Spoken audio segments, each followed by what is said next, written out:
المشاهدون الأكارم، السلام عليكم ورحمة الله. إعلان التماس رؤية هلال شهر رمضان.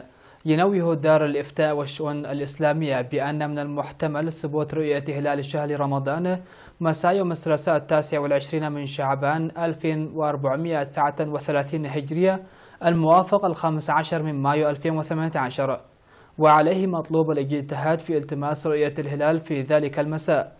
فمن رأى الهلال عليه إثبات شهادته لدى أقرب مكتب فرعي دار الإفتاء أو مجلس أوقاف، وعلى أي مكتب فرعي لدار الإفتاء أو مجلس أوقاف ثبت لديه الرؤية عليه الاتصال بالمكتب المركزي لدار الإفتاء والشؤون الإسلامية الإريترية بأسمرة برقم الهاتف 12 42 88. فإذا ثبت رؤية الهلال في اليوم المذكور فسيكون يوم الأربعاء غرة شهر رمضان لعام 1439 الموافق 16 من مايو 2018. وإن لم تثبت رؤيته في ذلك اليوم فسيكون أوله الخميس 17 من مايو 2018. أعاننا الله على صيامه وقيامه، وكل عام وأنتم بخير. دار الإفتاء والشؤون الإسلامية الإريترية. المشاهدون الأكارم، فيما يلي نقدم لكم من الفضائية الإريترية نشرة الأخبار لهذه الفترة، معكم فيها قاسم أحمد، ونستهلها كالعادة بأبرز العناوين.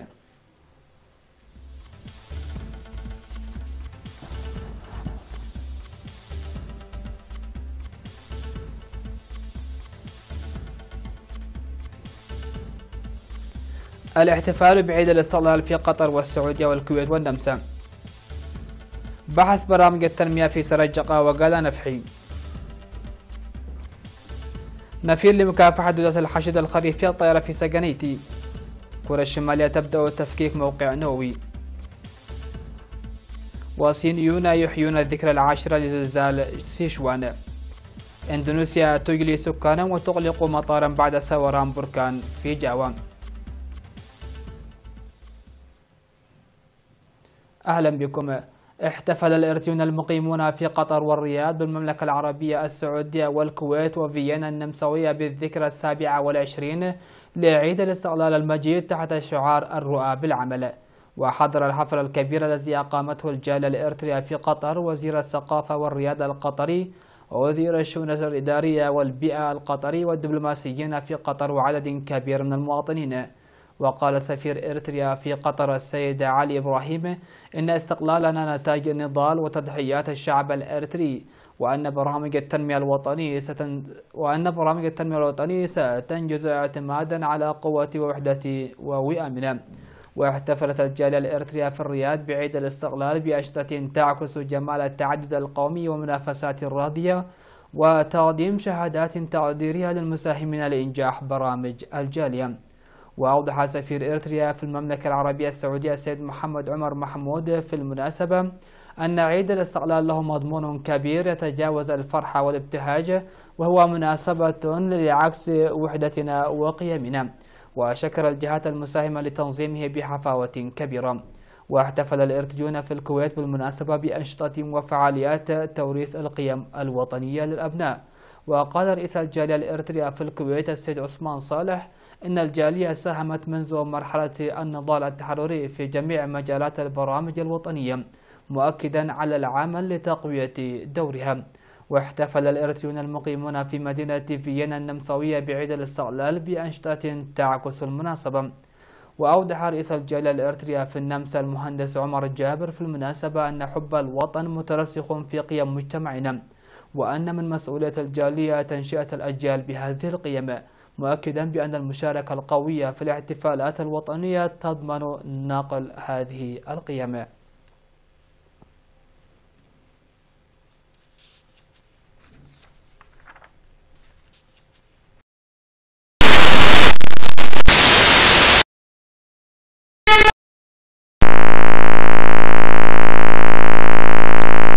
الإقليم الأوسط اللواء رمضان عثمان أولياء توضيحا حول البرامج التنموية الموضوعة، كما قدم مسؤولو الأقسام شرحا حول أراضي الملكية الخاصة وإعادة توزيع الأراضي الزراعية وخدمات التعليم والصحة والبنى التحتية وغيرها.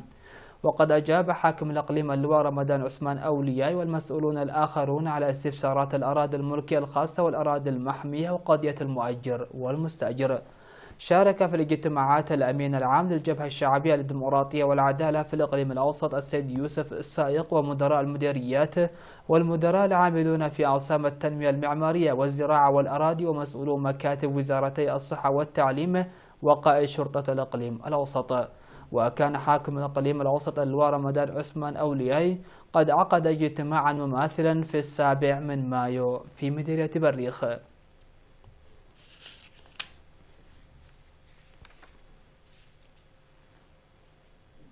تجري أنشطة نفير لإبادة دودة الحشد الخريفية الطائرة من مزارع الذرة الشامية في مديرية سجنيتي. وأوضح خبير وقاية النباتات في مديرية سجنيتي السيد مبرهتوم كيداني بأن أعمال الإبادة التي جرت في مساحة 90 هكتارا بضواحي معربة وحديدة ودقرة لبئي وحيبو وأخرور وبركيتو وعد حديد وعد خوتا وبراقيت وعد قيح وحدش عدي وبقونو كانت ناجحة. وأشار إلى أن حملات التوعية المقدمة مسبقا عبر وسائل الإعلام والاجتماعات للمزارعين قد أسهمت في إنجاح العمل، داعيا المزارعين لمراقبة مزارعهم. ويقوم خبراء الزراعة بجهود قوية بالتعاون مع الإدارات والمواطنين للسيطرة على دودة الحشد الخريفية قبل حلول موسم الأمطار. يقوم سكان ضاحية مالكا في مدينة فورو بتنظيم نفير شعبي لترميم مجرى التحويل للسيول وصيانة الطريق. واشتملت الأنشطة التي نظمت على صيانة طريق يمتد إلى حوالي 17 كيلومتر بدءا من بلدة فورو مرورا بمنطقة مالكا إلى منطقة ويعة، وكذلك صيانة مجرى تحويل انهار جراء سيول أمطار المرتفعات التي هطلت بداية شهر مايو الجاري. وفي الآراء التي قدمه السكان طالبوا الجهات المعنية لتخصيص شركة حارات حافلة مواصلات بعد انتهاء صيانة الطريق وتقديم دعم من الآليات لصيانة المجرى التحويلي. وينمي سكان ضاحية مالكا البالغ عددهم حوالي 4000 نسمة مساحة 800 هكتار من الأراضي الزراعية بالسيول المنحدرة من الهضبة.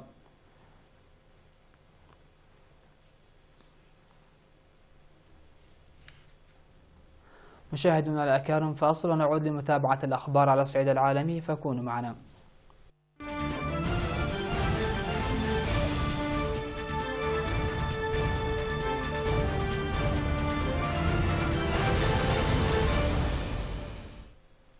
أهلا بكم.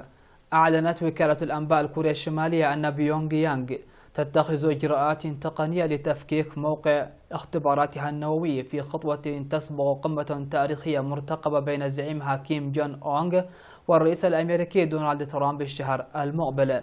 وأفادت الوكالة نقلا عن بيان لوزارة الخارجية أن مراسم تفكيك موقع الاختبارات النووية ستجري بين 23 و 25 من مايو الجاري بناء على أحوال الطقس.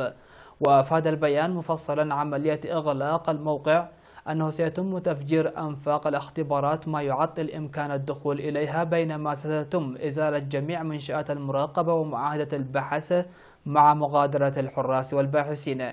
وأضاف أنه سيسمح للصحفيين من الصين وروسيا والولايات المتحدة وبريطانيا وكوريا الجنوبية بإجراء تغطية من المكان لنقل عملية تفكيك موقع الاختبارات النووية بشكل شفاف.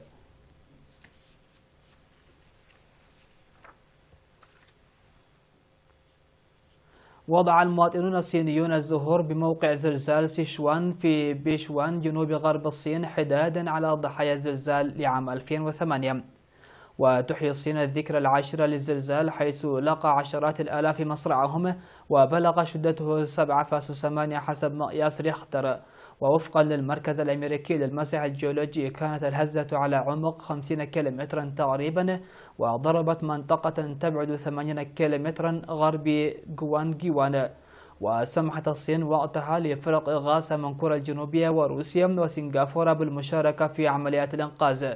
ونقلت وكالة أنباء الصين الجديدة شينخوا حينها نقلا عن مقر إدارة الإغاثة من الكوارث في المنطقة أكثر من 420 ألف منزل انهارت في إقليم سيشوان بعد هزتين ارتداديتين لاحقتين، وإن هزات ارتدادية في مقاطعتي كينغ شوان ونينغ كيانغ بإقليم شانشي خلفت 5 جرحى على الأقل.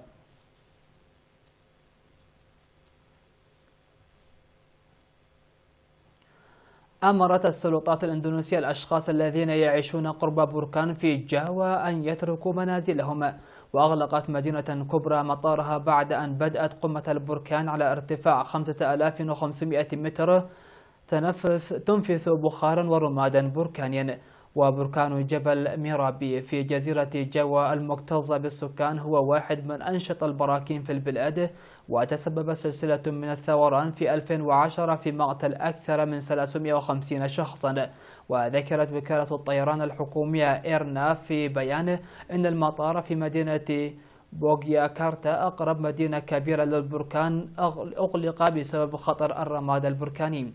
وتقع إندونيسيا على حزام النار حول المحيط الهادي، وهي منطقة حول أطراف المحيط الهادي سريعة التأثر بالزلازل والثوران البركانية، وتضم إندونيسيا 130 بركانا نشطا.